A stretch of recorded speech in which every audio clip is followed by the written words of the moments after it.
malam buka puasa, kan? Sekitar pukul 5:30. Adik pergi ambil jemuran tuh, jemur di belakang rumah kan. Makan apa? Makan jamur.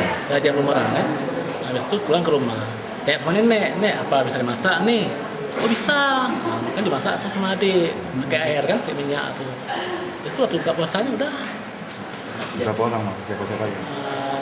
Mama, Cik Jasan, kemudian nenek, Cik Nadin, abang, Cik Jasan, saya sendiri, Cik Ikan, adik, Cik Epa, 5 orang kami. Efeknya gimana, Mak? Muntah-muntah? Muntah, habis muntah, pening, sakit perut. Langsung Lemas, dibawa, langsung lemas. bawa ke rumah sakit? Enggak, kemudian saya kan sudah ada perbicaraan sama istrinya Bang Jal nih, yang rumah sakit nih kan, saya jemput Bang Jal. Bang, tolong kami dalam musibah nih Bang. Untuk Bang Jal. Sekarang kondisinya gimana? Sekarang saya udah mendingan, tapi Mama masih kritis, Mama. Nenek, nenek, Mama, abang, adik masih kritis. Keluarga semua? Keluarga semua.